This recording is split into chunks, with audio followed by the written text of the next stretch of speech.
Okay, today we learn about inventory turnover ratio. अब inventory turnover ratio का मतलब क्या है?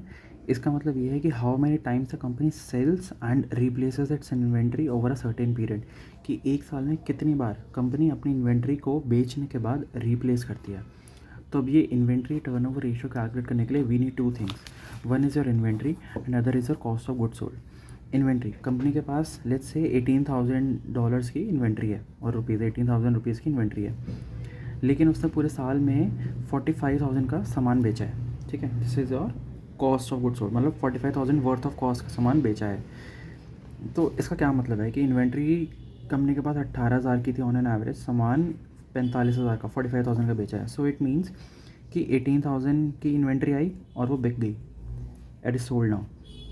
देन अगेन फिर से 18,000 की इन्वेंट्री आई एंड वो फिर से बिक गई।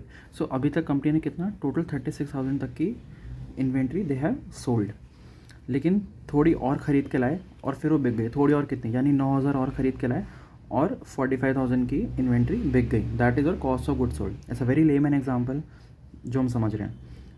तो कंपनी ने पूरे साल में 45,000 वर्थ ऑफ गुड्स का सामान बेचा। तो कंपनी टोटल कितनी बार इन्वेंट्री लाई या कितनी बार उनको इन्वेंट्री लानी पड़ी, या फिर आप ऐसा बोल सकते हैं how many times you sold everything on your shelf and got the new stuff. Okay, so how many times in a year you have sold whatever is there on your shelf, you completely sold it off and then you got the new stuff. That is your inventory turnover ratio, कि कितनी बार inventory का turnover हुआ, कितनी बार inventory को बदला गया। तो formula हमारा वैसे बनेगा कि सी ओ जी एस जो कि आपका था 45,000। ओके, और यहाँ पे इन्वेंट्री थी आपके ऑन एन एवरेज 18,000।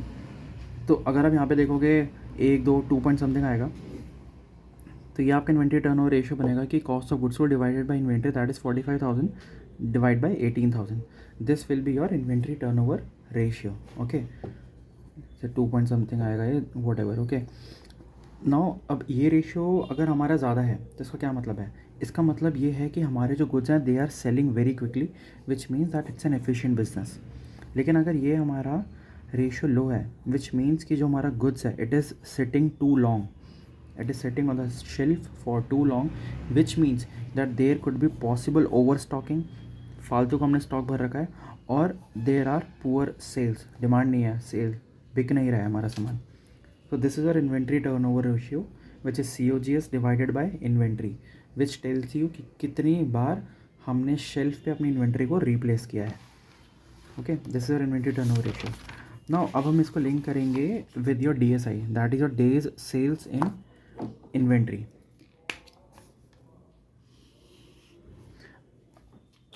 अब डेज सेल्स इन इन्वेंट्री का क्या मतलब है कि लेट्स से मेरी दुकान में सामान कितने दिन तक रहा है इससे पहले कि वो बिक जाए। ओके, इसको हम लिंक करेंगे इन्वेंट्री टर्नओवर रेशियो से मेरा इन्वेंट्री टर्नओवर रेशियो वाज 2। तो 2 का क्या मतलब है कि मेरी एक इन्वेंट्री आई, वो इन्वेंट्री टर्न रेशियो का क्या मतलब था कि मेरी जब एक इन्वेंट्री है वो बिकने में कितना टाइम लगा, राइट, वो शेल्फ से कितनी बार रिप्लेस हुई। तो 2 बार, साल में 2 बार बिकती है मेरी इन्वेंट्री। इस इन्वेंट्री टर्नओवर रेशियो जो 2 है, इसका ये मतलब है कि साल में 2 बार मेरी इन्वेंट्री टर्नओवर रेशियो बिकती है। विच मीन्स अगर मैं पूरे साल में 365 डेज है उसको डिवाइड बाई 2 कर दूँ तो 182.5 डेज आएंगे। इसका मतलब है 182.5 डेज बाद मेरी पूरी इन्वेंट्री बिक जाती है, and then the new inventory comes in, then I get the other inventory and replace it. Okay, तो ये हमने डेज में कैलकुलेट करा। So days sales in inventory, how you calculated, you calculated by 365 divided by your inventory turnover ratio. Okay, तो days of sales basically आपने you have converted your inventory turnover ratio into days, कि firstly it was like 2 times in a year you replace your inventory on the shelf. Okay, but on an average कितने कितने दिन बाद, after how many days you generally replace your inventory.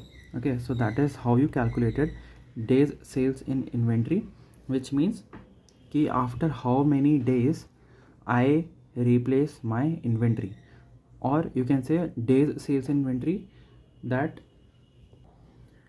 और you can say like days sales inventory कितने दिन की sales मेरे inventory में पड़ी रहती है।